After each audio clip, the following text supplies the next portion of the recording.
Call the July 9th work session to order at approximately 7:03 according to the satellite time. We'll let the minutes reflect that all the board members are present. We do have members of staff with us as well. And so the first item on the agenda is approval of the minutes. We have the June 25th minutes before us, and would entertain a motion of approval. I'll move. Okay, moved by Rob, seconded by I'll second. Paula. Thank you. Discussion. Sure. Seeing no discussion, the minutes will stand approved as written. Thank you, Lisa, as always. Thank you. Nothing to report on monthly reports this evening. We have no public hearings. We do have a guest this evening. Jess Sudol from Pastoral is here to speak on the South Point Cove site plan modifications. And Jim, if you will. Thank you, Tony. Everybody comfortable with lighting? Yeah. Okay, cool. All right. A few months ago, Jess did come to the board and talked about the fact that at some point in time, he would be coming back to discuss the possibility of reducing the number of buildings and units, ultimately units, of the South Cove apartment complex. He has since prepared a plan identifying the proposed changes that he's offering, and would like to come to the board tonight to discuss the process of doing that and why he wants to do it. And with that, I'm going to let you step in and start talking to the board. Sure. All right. Welcome, Jess. Thank you very much and good evening. Just want to point out that also here tonight with me on behalf of the South Point Cove LLC developers is Mr. Jerry Goldman, who can speak if called upon. A couple changes I wanted to just mention, minor changes to the approved site plan. The approved site plan is the plan that's over there on the left. That was what we referred to as the 10 building plan. That's because it had 10 three-story apartment buildings for a total of 358 units. After approval and recently, based on the actual final land transaction, there was that change in the subdivision line, which was on the, if I can point this thing in the right direction, but this area right here, the lot line that separates 1420 Empire Boulevard from 1384, which is the Basils and Marina parcel. Basically, what happened was two things. For starters, the cost of the land that the South Point had to purchase from the Basils property owners was so much so that we really made a significant effort to reduce that down as much as we can. And for some of you who may or may not know, the Daniele family was once a part of this whole project, but, well, geez, probably 6 months ago, they no longer, they basically sold their share of it. And so they're not involved in the apartments, they still own Basils. So there was actually a transaction there where they were asking for a certain amount of money for all this land here. So what we did was we said, okay, well, let's look at how we can cut that down. Well, for starters, based on our numbers, we didn't quite need the 358 total units that we were approved for. We also had these two buildings right here, which were different than the rest of them. If you look at the rest of them, they're all the same. And what that was leading to when they were doing their final construction costing was a very inefficient building in terms of cost. So we basically said, okay, well, we think the best solution is we can reduce the amount of land area that we're required to purchase.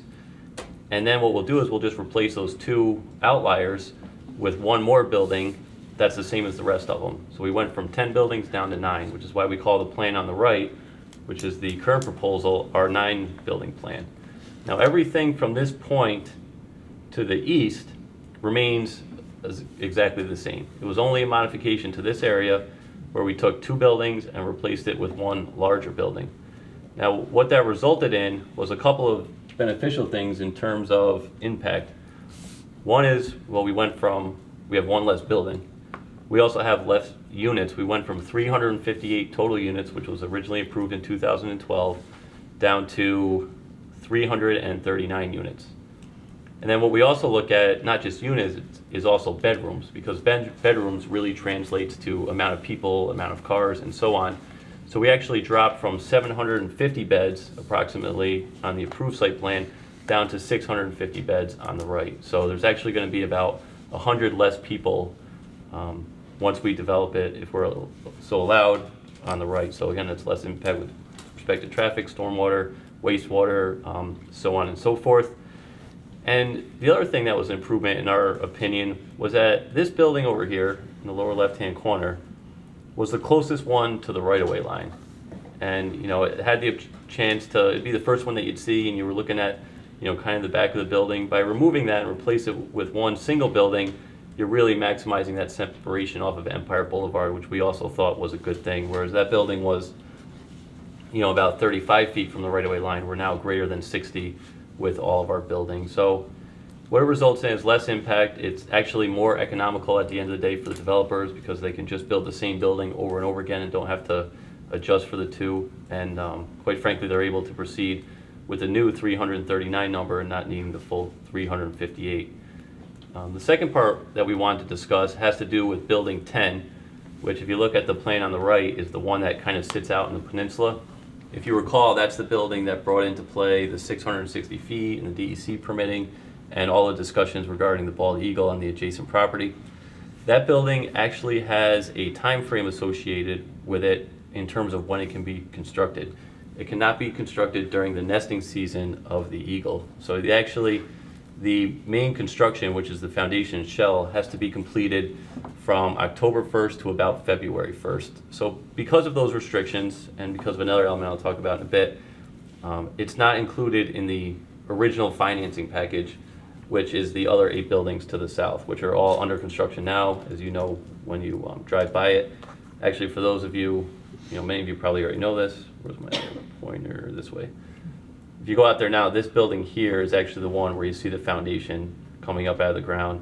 And then they're also starting construction on the clubhouse over here.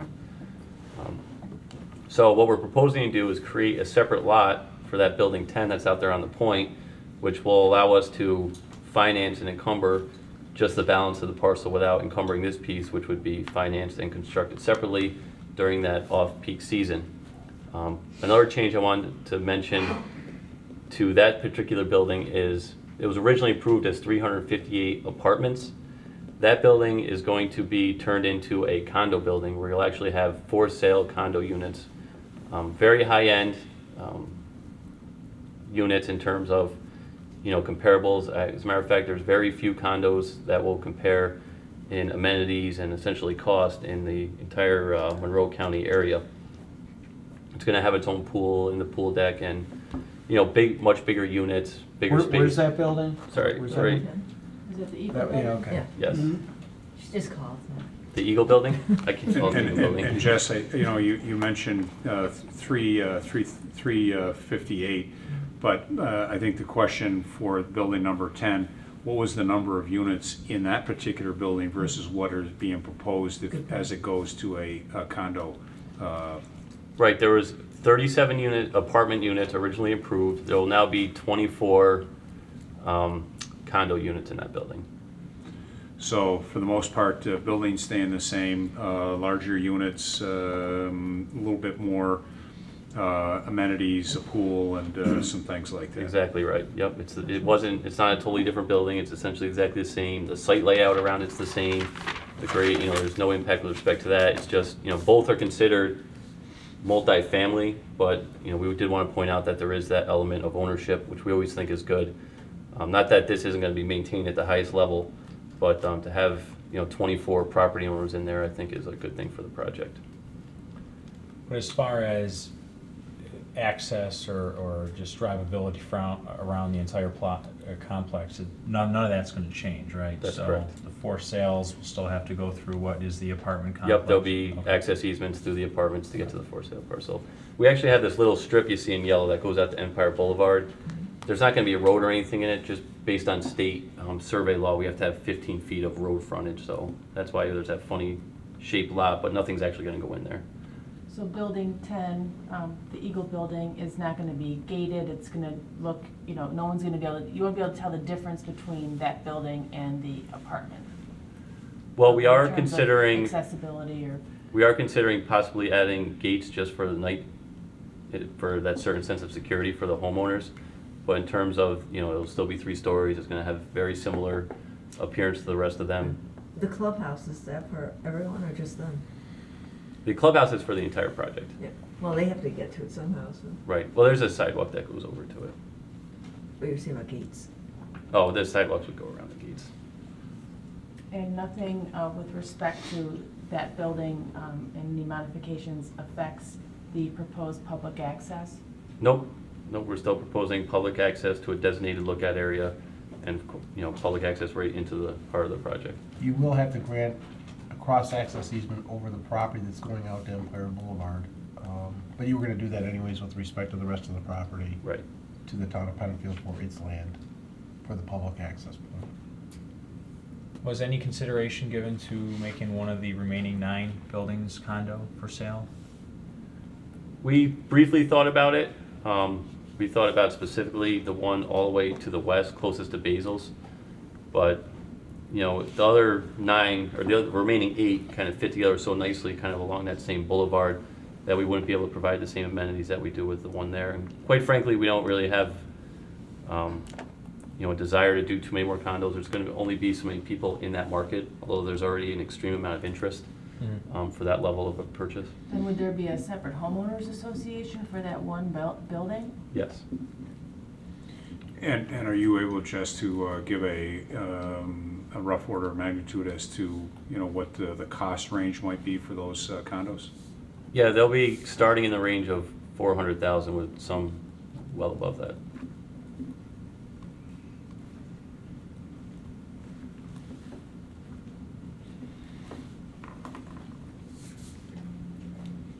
Okay.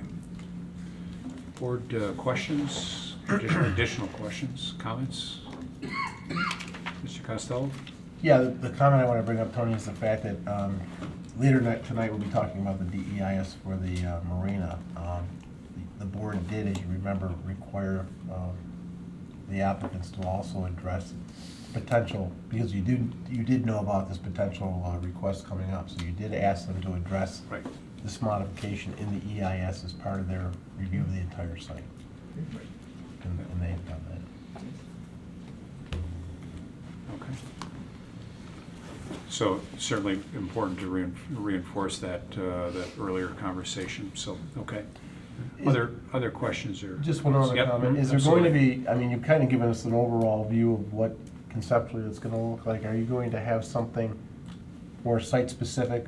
You talked about the possibility of a pool, a patio area, something of that nature. Well, the pool, and I can include this on the final site plan, but the pool actually occurs right in that area there, so it doesn't fall without outside kind of the building envelope. So there's no projections that aren't illustrated on this map. So we will need a specific plan for that, showing exactly the details that you're proposing Sure. for, as it relates to the building itself. And that's why it's gated off, because there are amenities that are exclusively for that building. And to Paul's point, yeah, there will be a condominium association related to that building. As to the remainder, since they are apartments, they'll be held by the landlord, by the developer. When are you looking to construct the building for the condos? We wouldn't start construction until October of 2015 at the earliest. No, I was just gonna say, maybe it would be good, we've had this conversation before, but you've got your laser pointer there, Jess. If you would just kind of do the sequence. We know building, the one building underway, and then the pool or clubhouse building. Sure. But if you just kind of do the rotation around what the tentative plan is right now. Yeah, the tentative plan is this one here, as I mentioned, is under construction. We'll then move to this one right here, right across the street. We'll then, before we start the third one, which will be this one, we're going to establish this loop. And the nice thing about the loop is it's going to give safe access to the entire site, which is something we discussed at the pre-construction meeting with the fire marshal. Right. And then the idea is the fourth building would actually be this one down here. The reason for that is that then you'd have this building, this building, this building, and this building, all 4 of them constructed, which would allow you to finish in its entirety with landscaping and all the final seating and all the paving, everything from this point out towards Empire Boulevard. So it would actually appear like a complete project from Empire Boulevard. That way this access, the secondary means of egress, could be completed in its entirety. And then we would work over to the brownfield area with this one going, and then these here at the end. would I be correct in saying that since this board was pretty adamant about a nautical theme in this area, since it's right by the water, that the building for the condos are gonna also have the nautical theme to it? Absolutely. It's actually, 85% of it's exactly the same. There's also some enhancements. I do have a black and white picture of what the condo building looks like if anyone wants to see it. I can pass it around. But it's almost identical to the others. 85% of that building would have the same enhancements, or you're talking the whole project? Well, I'm basically saying that the condo building is going to be almost exactly the same as the rest of them, which were presented to this board last year, but there'll be slightly more stone, some nicer elements to it. With respect to the area where the building was deleted, down in the lower area there. Yep. You're showing some landscaping, obviously it's just for fluff and for the concept. This here? No, over further, Here? along the road. This?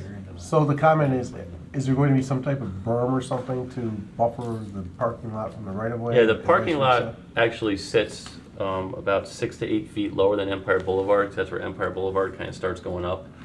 So it'll sit below it, and then we'll be planting, on a small berm that's going to come up and go to a berm before it comes back down to Empire, those trees to buffer it.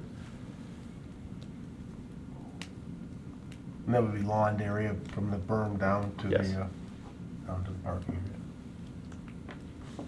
Yeah, along there, and there's actually a swale in there. Okay. Paula, I think you mentioned the public access earlier.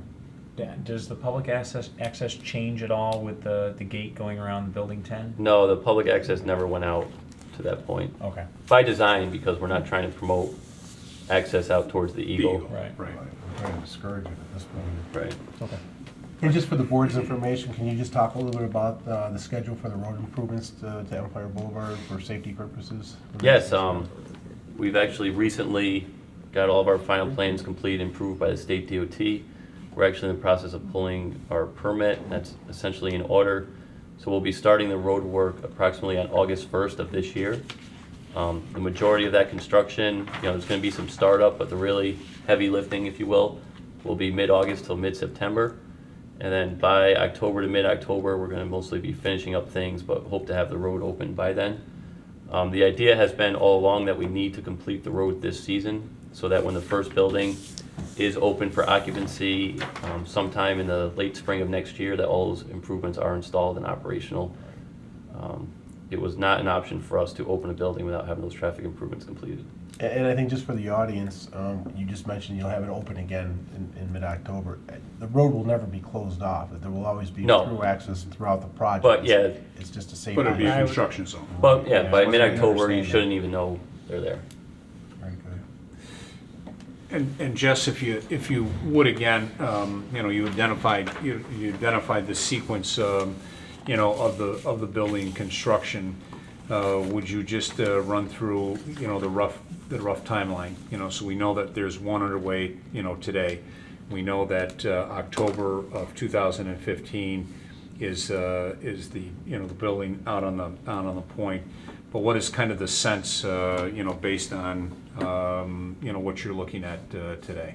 Yeah, well, basically, they run on approximately a 3-month lag, and the reason for that is they have the same masons who take about 3 months to get their job, then they have the same framers who take the same amount of time to get that done. As a matter of fact, they had trouble finding enough framers to even take on the project. So, that building started 2 to 3 months ago. The one across the way is going to start any day now. And if I could do the math in my head, what is it, July, August? So the next one will be starting in October. So, it's about 2 years for the entire project to be fully underway, with about another one coming every 3 months or so. Year-round construction with about a 3-month per building rollout. Right. With the exception of that 10th or that Yeah, 9th which building, is a- because they're in a time constraint with the DEC. So Okay. is there an action item as far as taking it from 10 to 9? Is there something that we need to do formally? Well, I mean, obviously, the thing that we're looking at here is that, making us aware of what that change is. Obviously, one of the things that, the applicant or the developer has indicated that there's less impact, which, having, 9 buildings instead of 10 buildings, certainly there is less impact associated with that. I think, what, the board's comfort level with everything that's being proposed, going from 10 to 9, reducing that impact. All the infrastructure stays the same.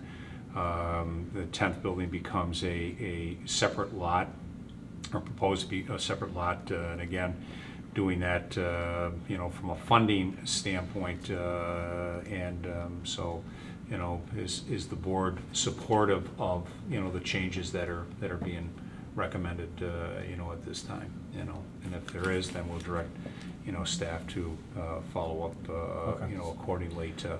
Well, what I've heard tonight all makes sense to me. I actually prefer the for sale condos. I think 9 buildings is better than 10. So, I mean, I think from my perspective, they're going in the right direction. So, I think so. I think our decision is not one of weighing a substantive change or a more intense change or a more Right. dense change. In This is fact, it's less the intense. opposite. it's the opposite. And the partitioning off the Eagle building, the last one to be constructed on the point, that's merely, I consider that more of a legal necessity based upon financing, which is certainly an appropriate justification for subdividing, because those will be private owned parcels. If I can just make one point, the board was kind enough a couple of months ago to allow for the lot line adjustment in anticipation of going from 2 buildings on the far west to 1 building. And we're in kind of the same circumstance right now with regard to what we refer to as the Eagle lot, what we call the condo lot. But for that particular one right now, we're looking to have that be divided out, because the financing is predicated right now on the remaining 8 buildings that are down there. The board was kind enough to authorize the supervisor and staff to go and to sign off on the lot line adjustment. We would request a similar authorization to the supervisor and staff to allow that Eagle lot, if you will, to be separated as well. I'm fine with that. I think it's a necessity. Cos, anything else? My only comment would be, and I have no problem with the board moving forward in that direction if it sees it's appropriate to do so, but I would suggest that Jeff and I would probably want to see, in addition to the site plan that's proposed, how the grading has changed, if any improvements such as the pool location, those types of things. We'd want to see that site plan. Sure. And we'd want to bring it back to you to make sure you're comfortable with it before we. Right, we're only talking about the lot line is, from our perspective right now. But as part of that overall process, As the next step. we'd want to see those improvements. Yeah, it's an easy request for us to comply with, because as I've mentioned, it's hardly changed at all, so. And then obviously with respect to the 9 lot, or the remaining 8 lots, if you will, any modifications to grades and any potential landscaping improvements to that lower area down there where the building was deleted, we'd want to see those as well. I think the area that really, sees that impact is going from 2 to 1. But also, all of the infrastructure is all the same. So storm, sanitary, gas, water, all that is the same as, whether it's the 10 or the 9, all the trunk systems are in, all the main systems are in. And so the only difference that I'm seeing, and so I'll make a comment, then I'll ask the question, I guess, in the same, is that the only difference going from the 10 to the 9 will be the lateral connection, if you will, for that particular building or buildings. And I know we did talk about it before, but I just want to clarify for some of the people that aren't here, hi, how are you? So I believe that, so before you jump in, I'm looking for a yes or no. Oh, I'm sorry. So- Yes. Okay. My question to you again, and I just want to just get it on the record one last time, is you started out with 358 units and 10 buildings. You've taken 13 units out of the 10th, or the condo building. Right. So that brings it down 13. And how many came out of the 10th building that's been deleted out? An additional 6 total out of that area. So we went from 358 to 339, which is a Yes. reduction of 19. Okay, 13 of those were accomplished in building 10. right. So the remaining 6 6. were from the balance of the project. So in essence, you modified the buildings to accommodate less bedroom, or more bedrooms. Right. More bedrooms. Absorb some of the occupancy of that deleted building, but not all of it. Right, and that was accomplished by taking a couple 3-bedroom units and making a 2 and a 1. It's essentially the same amount of people. That's why our drop in bed count was so drastic, because even though we increased units by taking 3s and making them 1s, the amount of beds just really dropped off. Okay, and the traffic issues will be addressed, or actually have been addressed in the EIS that reflects the change in scope of the Yes, that's correct. project. Okay. And it's always easier to come in, lower the numbers than raise them, then try to go back into it. Yeah, it's a lesser impact. Just to reiterate what Jess had said, we went from 750 bedrooms to 650 overall. Or 722 to 623. Oh, is that what it was? I knew it was about 100. Yes, whatever my letter says. So I'm just going by the documentation that I've got and the letter That's that you correct. submitted to us, so. That's it, that's correct. I'm sorry. Just to keep the record square and accurate. Right. Okay, got it. All right, other questions, board? Other questions, staff? Jeff, anything on your end from an engineering standpoint? No, again, You the understand? impacts will be less from all aspects, drainages and traffic because of reductions. Okay. Kaz, anything additional on your end that, No, other than the fact that we do want to bring that information back to the board for Yep. its review. I think prior that's to- part of that documentation that, that we want to Yep. show from a records standpoint that in fact comes back.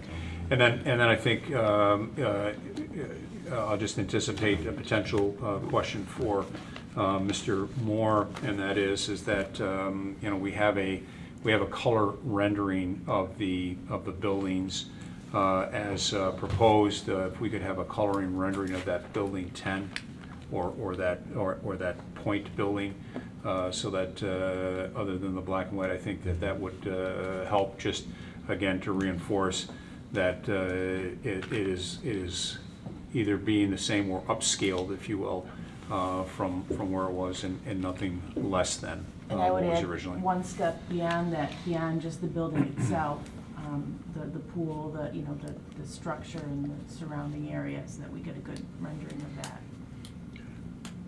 Great. Okay. Thank you very much. Anything We're good else? to go on processing the subdivision, right? So we can do that. The actual split of the property, yes. Right. Right. Great. Okay. All right. Great.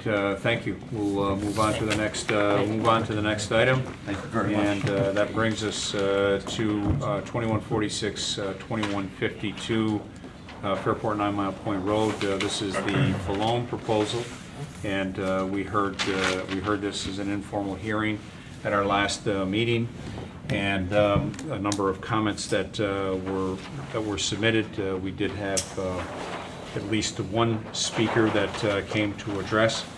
And so with that, Jim, I'll turn it over to you. Thanks, Tony.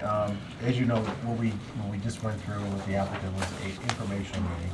That's part of the process for incentive zoning, and you comply with that portion of it. The next phase of that would be to set a public hearing for the public to come back and then make comment to the application. My recommendation to you would be to allow me to prepare a resolution to authorize setting a public hearing. The soonest we could have that public hearing would be on August 6th. So I would shoot for that evening, if you so.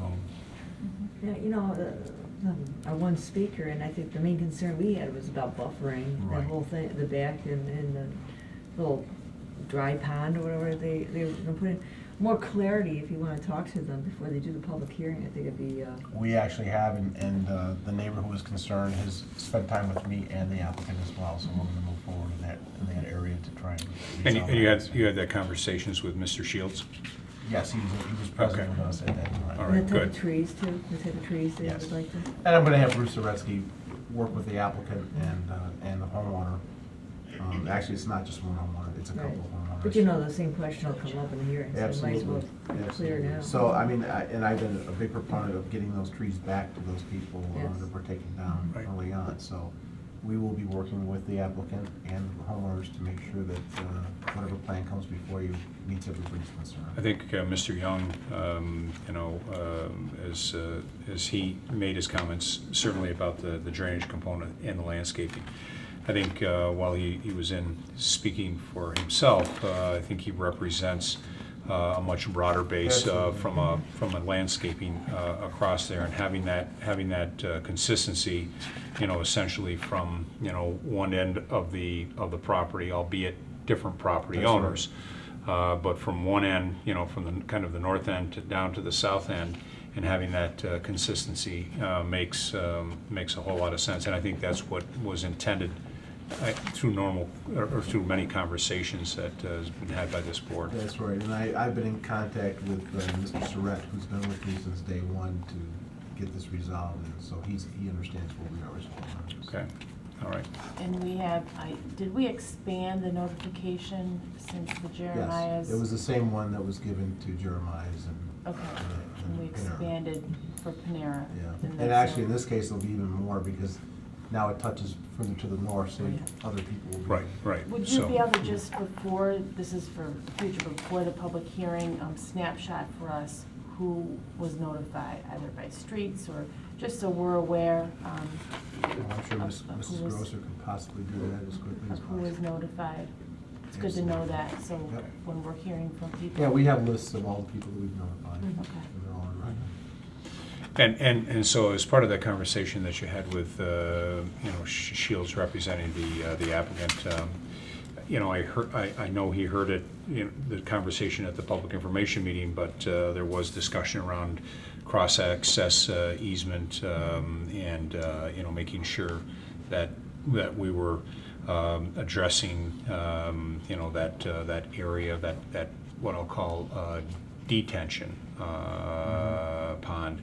And then, with the idea that it's wet for the storm, but within a short period of time after that, goes back to a dry situation. And then I think Andy had mentioned the dark sky lighting component and the importance of that, especially for neighbors. And then obviously the discussion that I think the board needs to also have is with regards to, from LUAMP and from an incentive zoning standpoint. That's right. Well, and actually, in the case of this construction, the incentive does not apply because it's a permitted use within the district. It applies to the front settings where there's retail or there's restaurant activity. So in this particular instance, there's no, although it's part of the overall process for the incentive zoning, there is no incentive zoning grant for this situation. Not even the northern portion? I thought that northern portion is currently. When you say northern, you mean Dr. Falone's property? Yeah, I mean, This is the there's- property, I'm sorry, yes. This is the one where, there's going to be, to the street, there will be incentive.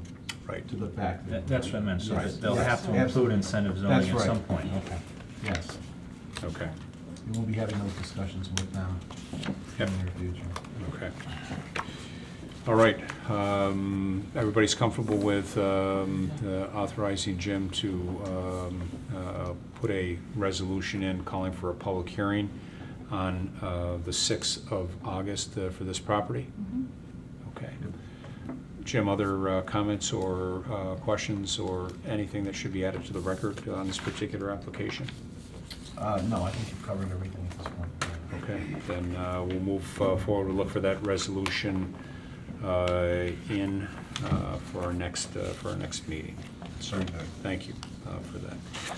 Okay, this will take us to our second item that we had last Wednesday. That's 1740 Penfield Road addition, garage addition. And Jim, anything new from what the board heard regarding that particular item? No, and I have not heard from any neighbors since the public hearings, and I have talked to the neighbor immediately impacted by it. He doesn't have a concern for that. As I noted at the public hearing, the initial request was for 1.6 feet. It's actually not that, it's actually 11.6 feet. Right, because we're it's going to the 20 foot setback based on that requirement. versus the 10 foot. So, just so the board's aware of that. Other than that, it appears to be a straightforward application. And the applicant is proposing to utilize the structure for his own personal storage. At some point in time, if he sells the property, or somebody comes in to use it for something other than personal storage, you would have to grant them permission to do that. Okay, and then just a couple of items, a couple notes that I had captured on there. He'd indicated and would need to be part of the resolution. The shed is coming down, and so that Right. be removed. Including any foundation associated with that. I think we want to very specifically indicate there is no commercial. That was a concern that the board had identified. And that it was in no way business related. It was for use by the owner for cars and boat storage, and that would not be used for anything else. And I think that needs to be appropriately documented as well. And is there anything else, board, that I may have missed? Okay, so Jim, if you would draft that up, get it out to the board so we can take a look at it prior to the meeting, that'd be great. That's fine. Okay. Yep. Terrific. We're moving to our third item under law and finance, and that's with regards to DEIS South Point Marina expansion.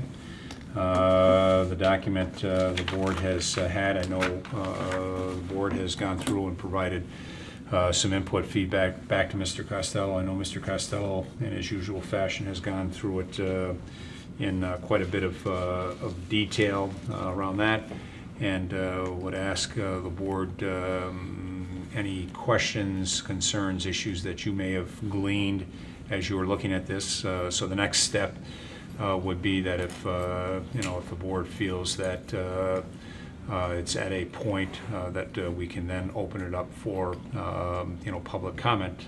That's the next step in the process. So anything that we want to either ask of Jim or that we haven't shared back with him that we think is appropriate for the record on that. Well, I support moving it forward to a public comment period. I did also want to note that as liaison to the Conservation Board, we had the Conservation Board receive the full electronic copy of the document as well for them to review and weigh in on or discuss if they feel they need to discuss it. Okay.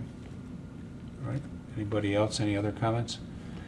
I think the one item that was noted, I know by myself, and I briefly had a conversation with Jim. I know at least one or two of you others had so noted, and that is with regards, to the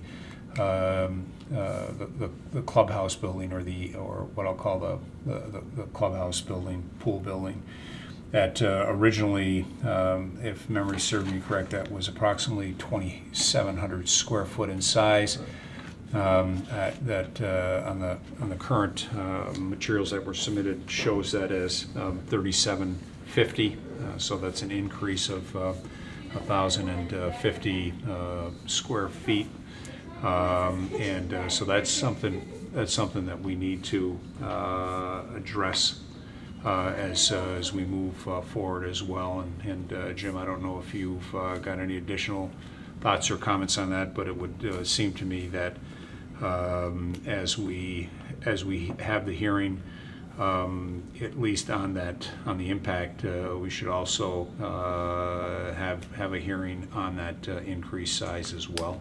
That's correct, Tony, and I did talk to the town attorney, Dick Horowitz, about that issue, and he concurs that that's the appropriate thing Okay. to do. So at the time And I will mention the fact that the EIS does reflect the fact that there's that increase. It does address that increase. But they were not currently before the board for that increase in their prior public hearing. So Right. according to Mr. Horowitz, it's more than appropriate that we have another public hearing at the time that we review the EIS in a public setting, so. I support erring on the side of Both of them at caution. the same time. Okay, good. Good. So, so that being the case, are we comfortable with taking that DEIS to the next step to get that out for public comment? Okay.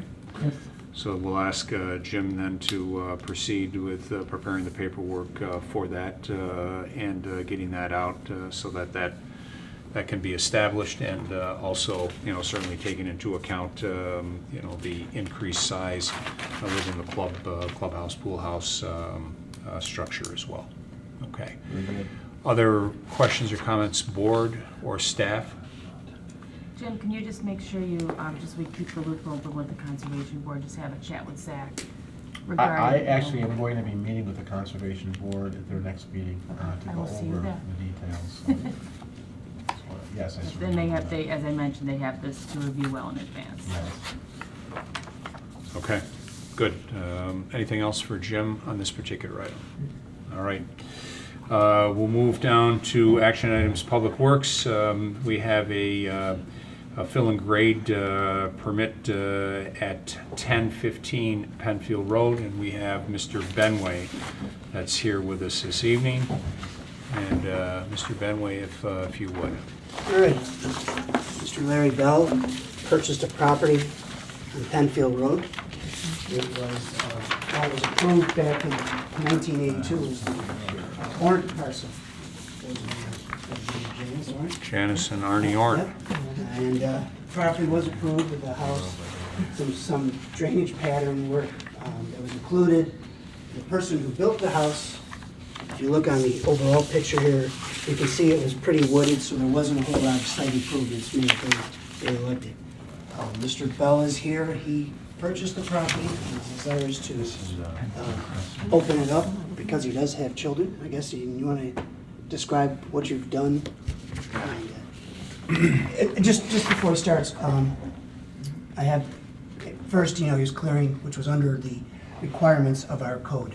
Anything over 5,000 square feet, and Article 5 does require Does require an excavation permit. So that is why Mr. Bell is here tonight, because it did exceed the 5,000. Right, right. So the removal of trees, initially, that wasn't the major concern, major issue. As we started doing some site grading or regrading of the site and impacting 5,000 plus square foot, which then kicked it under Article 5. Correct. So, okay. Just so, which house is this one right here? Is that That's- yours? that's his. Okay, I'm just trying to get my bearings when I look at this. All right. That's looking to the right on that picture. Okay. And on the driveway. So, just, All right. let me just try whatever you. Yeah, what I did is last July I purchased this home, and I've been a lifelong Penfield resident. Grew up on Browncroft. I ended up moving to Gananda with my family though, and came back to Penfield. So loved that it was wooded, and had an idea when I purchased the home to take about a dozen trees out from around the home, right next to the house. We discovered there's a pretty significant crack in the foundation, and when we further looked into the lot, the grade was all pitched towards the house. And we started to get water in the basement, and we decided to take most of the trees on the inside perimeter of the property out and regrade away from the home. Because now I have an issue where my basement wall is blown. Basically, it's in danger of blowing out. There's a crack from the top of the foundation to the bottom. I have mud in my basement. Water was pouring in it last night, and I'd like to get it fixed, obviously. And the only way to do that is proper grade. Okay, so certainly a couple of items, let's maybe pick them off, one at a time. So your intent with the grading is to ensure positive drainage around all sides of the building today that didn't exist previous. Correct. That's number one. Number two, you've got some structural damage, and what is your plan to fix or to resolve that Well, aspect of it? I've got one estimate so far, and I'm getting another one tomorrow. And- And I will have to dig out around the foundation, and I'm gonna have to shore the house on the back wall and basically put a new foundation in on that side. So you're going to put a whole new foundation. The proposal that you're getting is to put a brand new foundation wall on that whole length. Yeah, and For it would the be most part. it would be on this side of the house. It's not the long wall. Okay. North face. Okay, north. So it would be on the Yeah, this- north side? Yes. North side. Okay. I was out there this morning and took the picture, and there is some standing water out on the property, so it doesn't drain very well today. And we've tried to correct some of that. We did stop at Mr. Fletcher's request. He told me to stop until I came in here. Right. So I haven't done anything, but Okay. it's further damaging my house. So as you're looking to move forward, if you just describe what it is that you're planning on doing by way of cut, fill, and a sense of what that ultimately is going to look like if we permit this to move forward, what that ultimately is going to look like not only for you but from the neighbors. Well, I'm not doing any massive cuts and fills. The biggest, it's plus or minus what I'm seeing 2 feet. We're doing most of that with the earth that's there. I brought three loads of topsoil in to dress up any areas that may need some topsoil. Okay. So Jeff, what do you see, is there gonna be any impacts to all of a sudden drainage going on other people's properties, or is it? If we follow the original grading plan that's on here, it should all drain towards Penfield Road. That's our goal. So he's actually trying to bring it into compliance with what was approved back in whatever, 80s. It's backwards from what was approved. It all came to my house. We've got a berm around, a slight berm to divert the water around the front, and then bring it around the backside, all the Penfield Road. Here's the house, and it shows like a swale coming this way and a swale coming this way, because everything drops down towards Penfield Road. Jeff, what's the date on this map? December of 1982. Okay. Is that when the house Oh, was it's built? updated. I believe so. It says 83 on what I purchased. Good, I got some years on the map at least. Have you, just out of curiosity, have you spoken with any of your neighbors about what you're trying to do, and are they aware of what you're trying to do? I've spoke to a few. I spoke to this particular neighbor. Yeah, I forgot because your your name. basement wall faces me, so. Yeah. Okay. My wife and daughter were out selling Girl Scout cookies last year, and they tried to alert some of them as to what we were thinking. Well, I mean, the reason why I ask you that is because whenever we see situations like yours, I mean, the board's very conscientious of impacts to neighbors, so you're just not diverting your water to someone else's lawn and then causing them a problem. And it's where we rely on the town engineer to kind of step in and make sure that the grading is going to be appropriate, and the grading is going in the right direction. Well, I'm not going to So- put my problem on someone Yeah, else. and We're that's what we don't contractors. want. We understand Yep. how to And Jeff, given the date of this map, has anything changed within the vicinity that would alter what would be required in this? No, it's still just the natural pattern of the drainage would be to the north. It actually heads towards the park, so it drops off that way. And that's better than pushing it onto another neighbor, as you said. In fact, Right away. the berm that we created is keeping it from going to our neighbors. Okay. Well, I mean, I have confidence in our town engineer's ability to, you know, recommend whether this is gonna be a good thing or a bad thing, because you do this all day long with properties around Penfield, so you've got a pretty good knowledge of what's gonna work or what's gonna be a potential problem for, you know, a neighbor or something like that. So if you're saying that this is gonna be draining in the right direction and the grade's appropriate and it's not over what it should be, then, you know, I'm comfortable with the steps moving forward. There's still quite a bit of trees left behind, although the amount of removals had shocked a few of the neighbors, but I've talked to some of the ones in the area, and most were very happy. I mean, family fits nicely with the rest of the people in the neighborhood.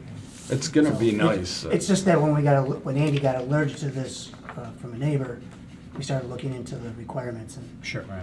thought that it was Absolutely. appropriate to bring them in to talk to the town. Yeah, no, I agree, because we want to make sure things are done right. So when this area gets graded, are you just going to put grass? Are you going to put more plantings in there? What's your I plan for intend that?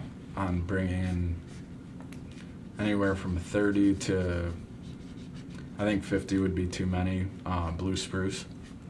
And for around the border, mostly for privacy, for me and my neighbors. And then I'd like the rest of it to be a yard for the children to play in. I have 4 of them, so. What is the area, the total area disturbed, Jeff? You know, so we know it's more than 5,000 because It's that's why. it's almost 1 acre. So it's almost That's it. 1 acre, Yeah. 1 acre in size of disturbed area. When I had the hectare seed. And you know, so the next logical question is, you know, is the proper, you know, siltation measures been put in place, those types of things that we would require to have happen? Yeah. I've been out there, the water's kind of staying on site right now, but as he starts the topsoil operation, we'll probably have to put some check dams in. Yeah, so, so I think that's appropriate. Mm-hmm. I think that's appropriate that if we move forward with that, to do that, Jeff, you know, consistent with what, you know, the ordinance calls for, so that you get the proper siltation, minimize any erosion, any of that material, you know, leaving the site, impacting neighbors and things like that. And then I think I heard you say that you're essentially, it's going to be brought back to the plan that was approved back in 1982, so that everything is as was reviewed and approved by the town back then. You know, so shame on us at the time that you know, that it didn't get built according to plan. I know that's before your time, and It's probably costing me a lot of everybody money. Everybody around the table. So okay. Can I ask a Regret. We typically don't. It's Oh. typically a discussion between the town, you know, and staff and the applicant. So other comments? Filled out the form, it's a $250 fee for the earthwork permit, so. I assume you're Okay. aware of that? Okay.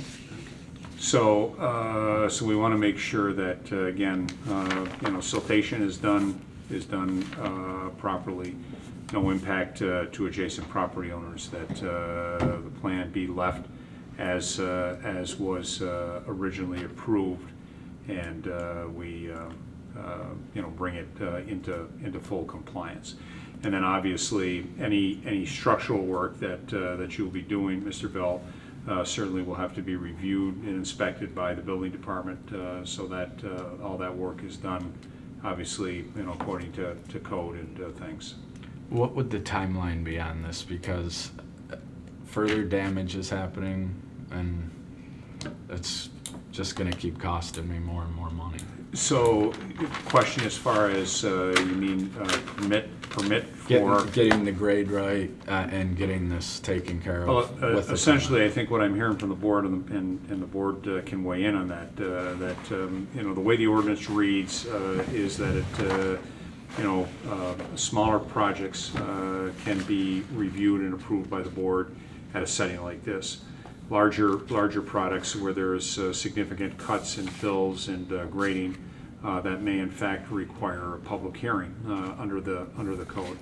I think what I'm hearing from the board is that this does not fall into that major category where you're filling 30 feet of, bringing in 30 feet of fill or making, you know, 30-foot cuts, but you're essentially regrading a property, bringing it into, you know, compliance.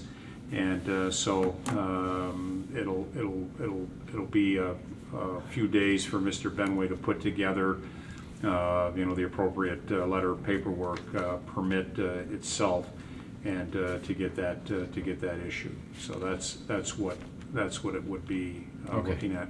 And then I would encourage, I certainly would encourage you that from the foundation standpoint, that you have to go through and again, make sure that if you haven't already had conversations with the building department, make sure you're having that dialogue, you know, with the building, so that the building department, sounds like you're still getting some estimates, but the sooner you have that conversation and make them aware, you know, that's another piece of that process.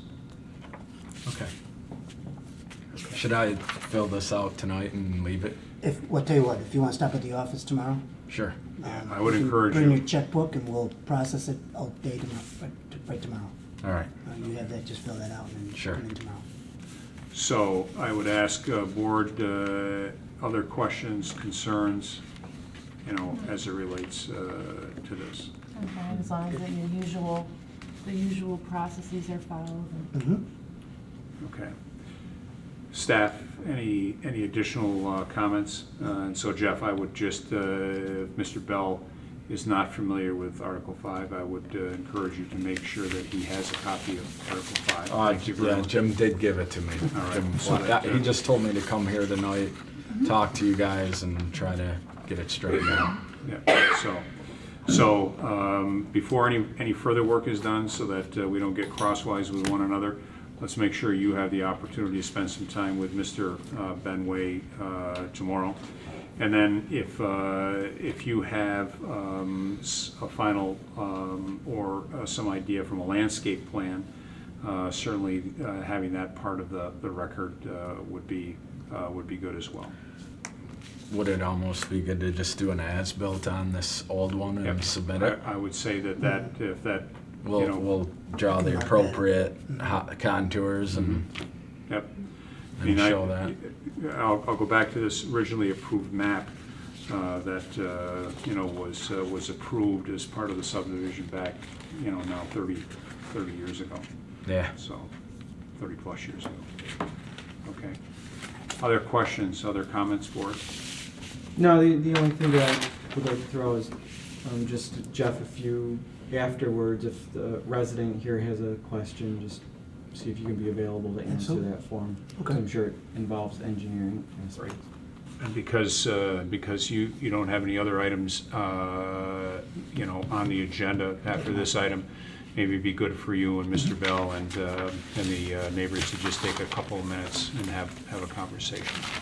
Very well. Okay, thank you, Jeff. Thank you. Thank you, Mr. Bell.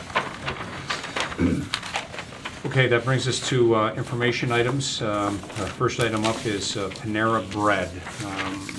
And specifically the issue around architectural detail modification. We asked Jim to go back and have some conversation. And I know that we also had Bruce Zaretsky take a look at that as well. So Jim, maybe you could kind of give us an update. I will pass this around the board. I know I sent this out to you about a week ago or so you have it, but just as a reference to kind of refresh your memories. As Tony suggested, we did talk to Bruce Zaretsky. We also talked to the applicant's architect as well, because they were at one time willing to put in additional shading or, awnings along the back side, and we all decided that that was not an appropriate thing to do, particularly since there were no windows there. Bruce came up with an idea that they could possibly put in a trellis, much similar to the one we have out here, as a matter of fact, but somewhat larger. He then went ahead and looked at the idea of what could be done to break up the building. He's made some recommendations for various types of plantings for the back of the building, as well as plantings for the trellis. He's looking for various types of vines that would be of various colors throughout the season, so that it's not just one color and then dies off. He feels that that's an appropriate way to treat that building. In the wintertime, everything dies off anyway, so it's not inappropriate to have that happen, but it could solve the problem without having to play with the footprint of the building, which is going to kind of screw up a lot of things if we do that. So if the board is comfortable, and I think we did preliminarily talk about a trellis to break up the back of the building. Can you estimate the size of that trellis? Is this That to- trellis, is this well, to that scale? doorway that you see on the Yeah. right side, that's a man door that's probably 7 feet high. So this is quite to a large scale, so it'd trellis. be like 3 doorways wide And and a couple 9 doorways. possibly, I think you have 9 panels there, or Yeah. 12 panels. So it's quite large. And it may take a while for it to tie in with the line system, but once it's done, it could actually be quite attractive. And what say the Panera people say?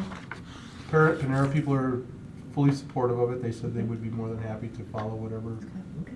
information you That's give good them, to so.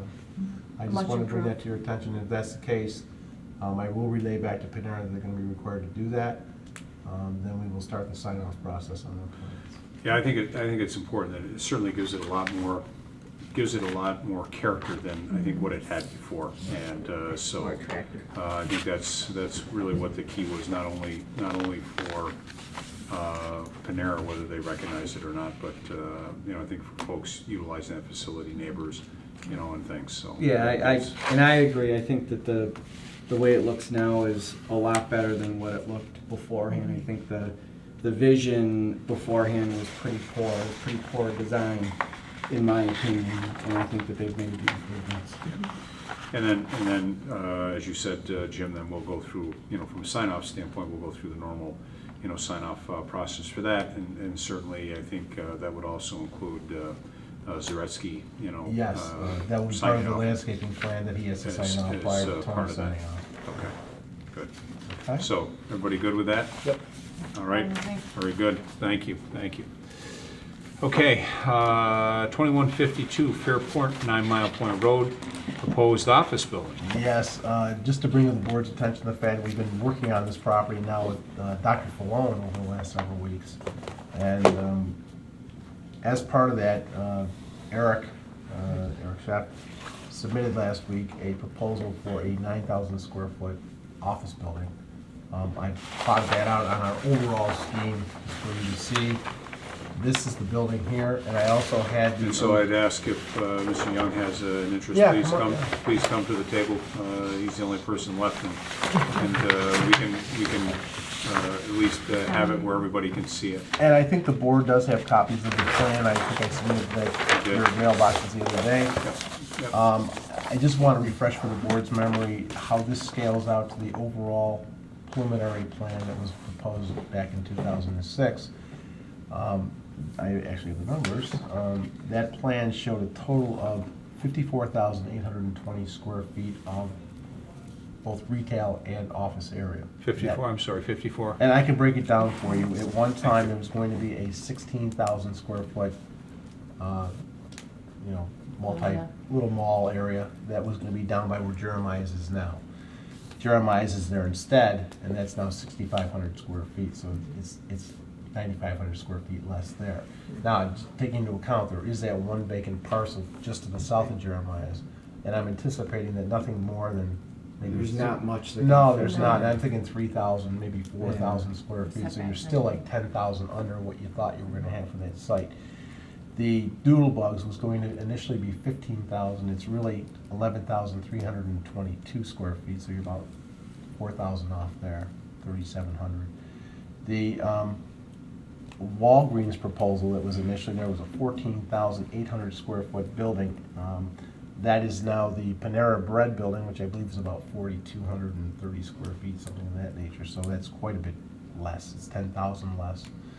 And ironically, the building that's being proposed here was scheduled to be 9,000 square feet. It's 9,100 square feet. So in essence, with just taking into account the fact that we don't have that one last fill-in by Jeremiah's, right now, it's 23,388 square feet less than what was originally proposed and And approved. conceptually approved for that site. So we're quite a bit underneath. If we had that 3,000 to 4,000, it's still about 19 to 20,000 square feet off from what you had before. So, and again, as you mentioned earlier, Tony, and some of the board members, the key is, number one, and Eric and I have spoken on many occasions about this. He probably knows that site as well as I do at this point in time. We are going to maintain that setback of 75 feet as we did for the other buildings for Doodlebugs and the proposed building for Dr. Falone.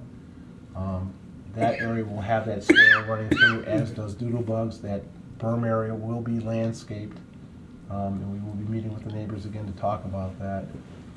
And ironically, it's kind of interesting because this building, once it's installed, and actually once Dr. Falone's building is installed, it may act as a noise buffer and a light buffer from Route 250 and the development along Route 250. So, not that it's a blessing in disguise to the neighbors, but at least it provides them with some privacy. that they And don't a have proposed today. use that is not as Correct. And I- hour-wise as a That's right. retail or a And I initially restaurant. thought it was going to be a medical building, but when I read the application, or the notice to us, it just says office building at this point in time, and I'm not sure if that's going to be a medical building or not.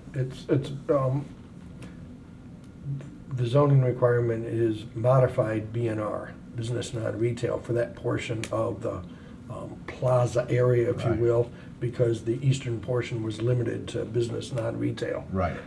So what we're envisioning right now is some type of professional office building, most likely a mix of, there could very well be a medical services provider, or engineers are always welcome everywhere, or CPAs or lawyers or some other type of professional office, but entirely consistent with the BNR restrictions. So it's gonna be low impact. Right. And that was the board's, the whole premise from day one was to provide that low impact to the east and then allow development to occur that's more consistent with what's happening on 250 to the west. Correct. And Eric and I have talked, and certainly we're together all the time at this point in time now, which is good. And I'll be talking with Mr. Surratt, and he'll probably be watching this tonight if he can. But the intent is, and I've stressed to Eric and everybody else involved in this, that we are looking for extensive landscaping to make sure that we buffer those neighbors from this project. Okay. Just out of curiosity, what's an expected number of parking spots? I can go through the whole 5-minute thing for you.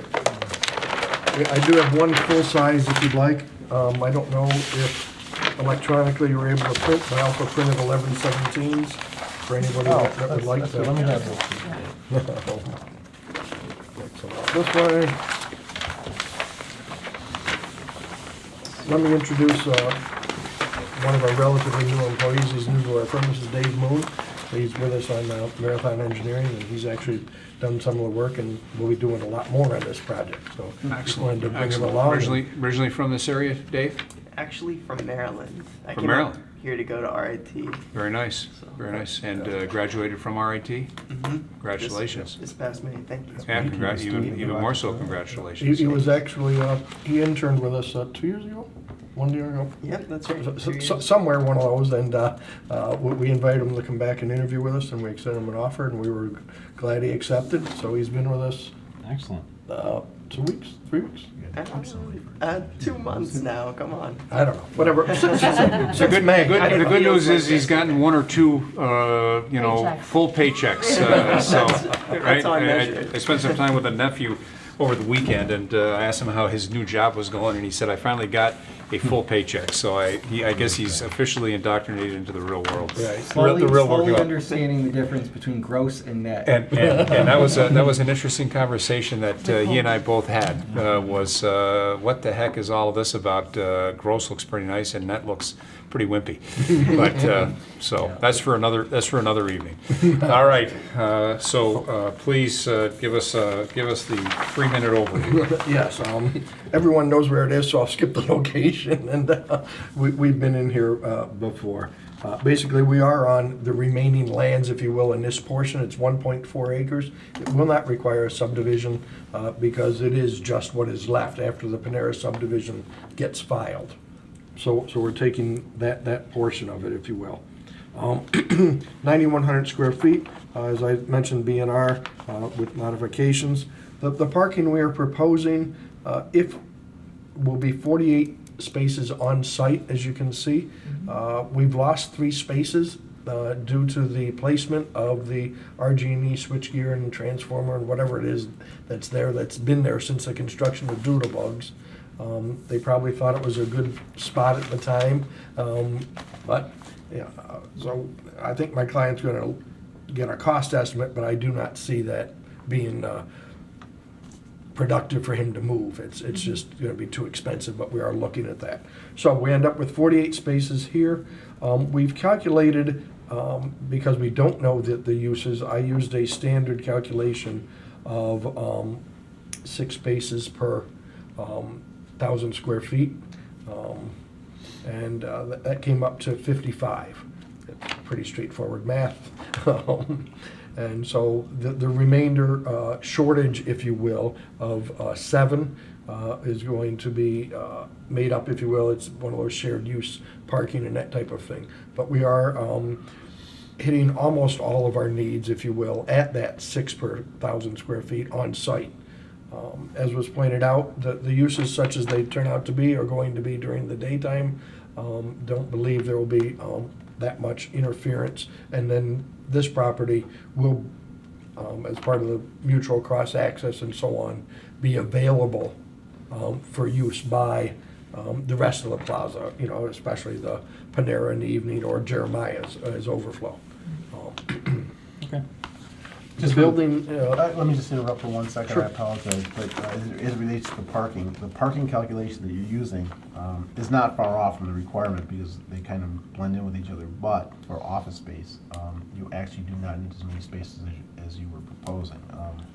You need 1 space for each 200 square feet of net usable office area. Things like hallways and bathrooms are taken out. So if you go by that calculation. plus some for an employee, right? Or am I No, mixing in a different section? not for office. Not for space. office. It Not for does office, relate to okay. restaurant use, but not for office. So in essence, you need 45 spaces for that size building. And generally what we do is we take 80% of the overall building as the calculation when we get to our parking. So, and the fact that you're sharing parking gives you another 20% anyways as part of that LUAN process. So you're well within the requirements for parking. Right. If you're going with 45 spaces that's the requirement, so. Okay, that's good, and we'll tidy that up as we go forward. The building, the code does require, from way back when the incentive zoning, a look, quote-unquote, residential character. So the architect has been engaged. It will be HBT architects. And I don't have anything to show you. They've just recently been engaged. We've given them a rectangle of about 9,100 square feet and go forth. I think their initial charge is to come up with something that may work for 3 tenants. A realtor has been engaged by the client, so we're looking to obviously the look of the building will need to be tailored somewhat. Now, we are on an aggressive timetable. I am hoping to, skipping ahead, to come back to this board for a public hearing the middle of September, September 17th, which means we need to have materials to you in about a month, August 6th, if I've done my math correctly, moving backwards. So there is some work to be done, but that's what the project team is committed to. But at this point, other than saying residential character, they're going to try and put whatever flair and distinctiveness they can come up with. Well, and I would just throw in there that, you know, I mean, this board, you know, really would encourage your architect to look at something that does kind of flow with the neighborhood, flow with East Penfield. As you said, has a little character to it. You can see the Jeremiah's building has some character to it. It's just not your cookie cutter type restaurant building.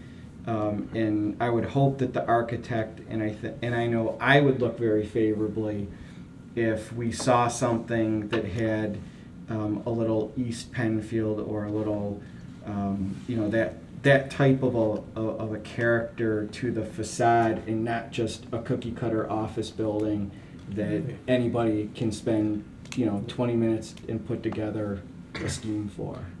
I was in a meeting, I can relate this, where Tom Masacci, who is the principal here for DHD, who, by the way, is also associated with and part of the ownership group for Jeremiah's. He said he did not want a typical office park, office building that looks like every other office park.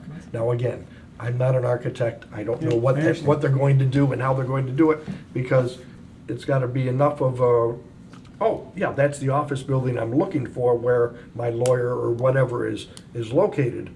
But it also has to be consistent with the residential character.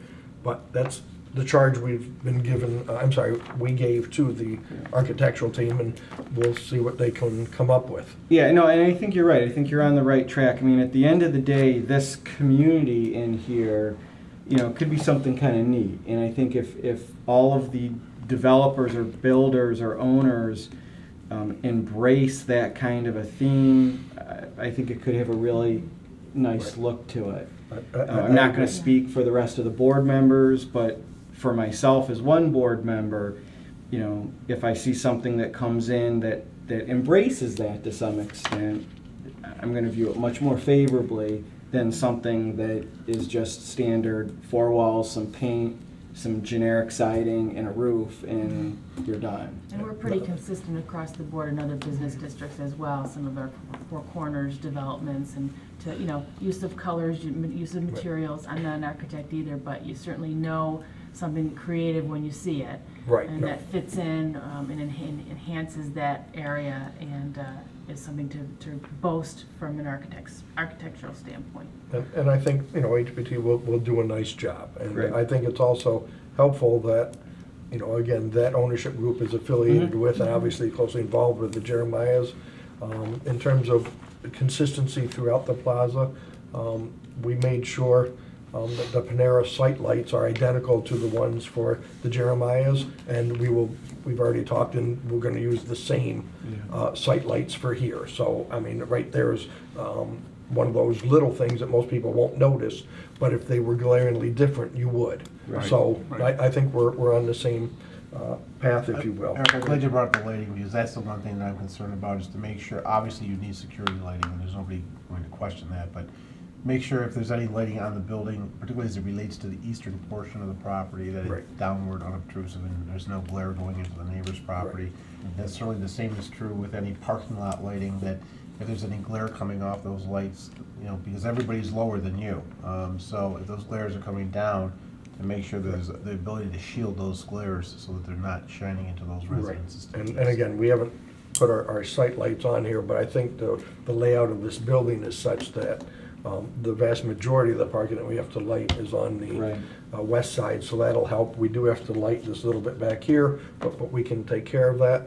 We've noted the dumpster location, you know, and those types of things. The 75-foot setback line is identified, and we know that's going to be held, as is the side setback to the north. We are proposing that access drive continue. We know the board sensitivity and desire on that. So that is, if you will, the one that runs north-south along Doodlebugs is simply extending. That also is the one that was for the Panera Bread project that provides the drive-through lane, if you will, to the west.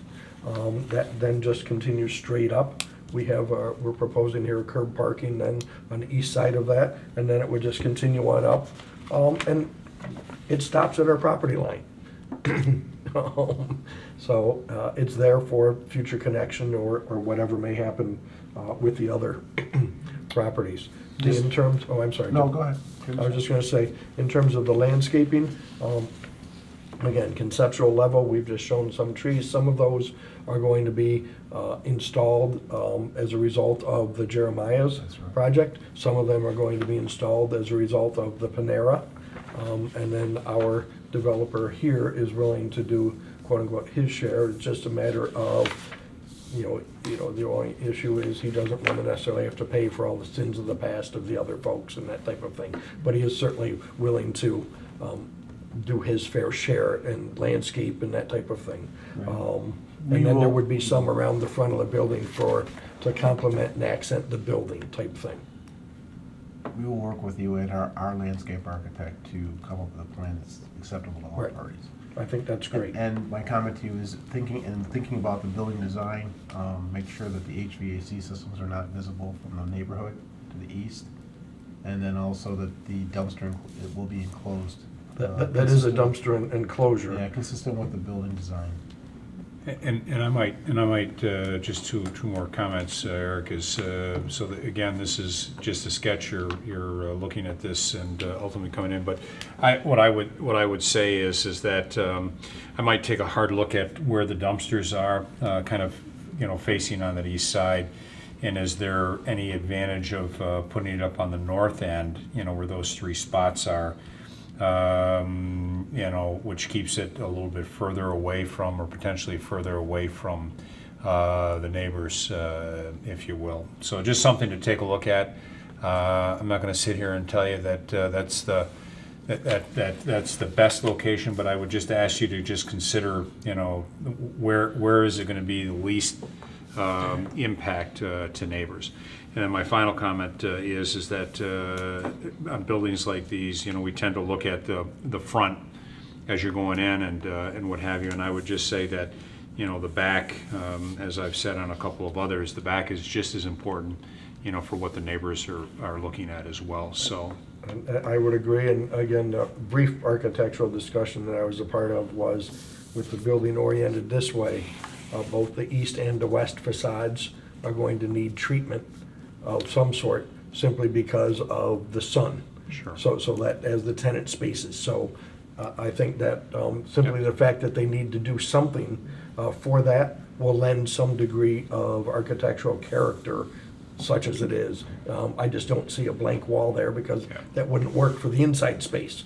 So again, I'm not an architect, but that was the discussion that, you know, Good. they've got to do something on each of those.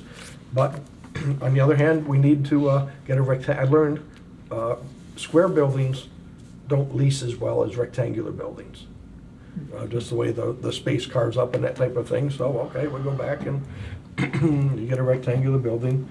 We will certainly look at that dumpster enclosure, Tony. I do appreciate that. Yeah, I would just, you know, again, I'm just thinking, again, of the neighbors and, you know, as folks are coming in, it just the sensitivity, because these folks, you know, got the backup, you know, horns, and, you know, you got lights shining in depending upon, is it a load from the front or a load from the back? I mean, just a couple of things, just to, as you guys are playing with the boxes, just to take a look at that.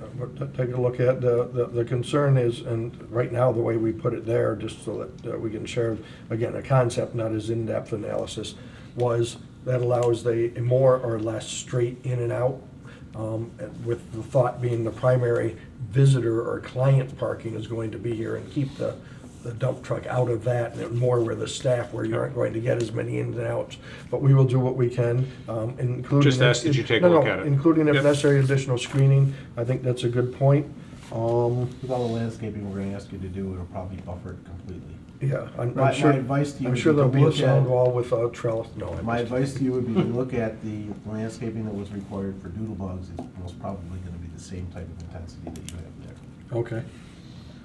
We'll not look at more. that. That was, More. Well, yeah, because you got a larger building, but, Yeah. but that, they did a great job of trying to buffer the neighbors, and we would want at least that as a buffer for the neighbors here. A year-round buffer too is a concern that we've Yeah, it's all, seen, it's is all. making sure that the in the buffer first is trees. sufficient Right. year-round. Now, I just want to follow up on one question, which is a clarification if I may. The HVAC is not visible, you said, from the east, so screening with like the Hicks U's and that type of thing, that's what you're looking for? I guess I want to know where it is, but we don't have to do site planning tonight. I just want you No, to be no, aware I of the fact haven't that even, we haven't we're even going to talked be- about that, so I just want to, Right. as We we, so just want to make sure screening. they're not listening to HVAC systems or Yeah. looking at them through their windows. Yeah, sight and sound. Yep. Okay. Anything else, board? All right. Good here. Great, Eric, thank you, and Dave. welcome to Marathon, and we'll see you with some next project that comes in. You'll be here solo. We look forward to that. Maybe after the September meeting, we'll be able to go to Jeremiah's for. Be a partner. That's right. They're getting closer. They're getting closer. I would guess just driving by there from time to time, every day they're getting closer. So, all right, very good. Thank you for your Good to time. see you all. Enjoy the balance of the summer. And Thank you. we'll see you in a bit.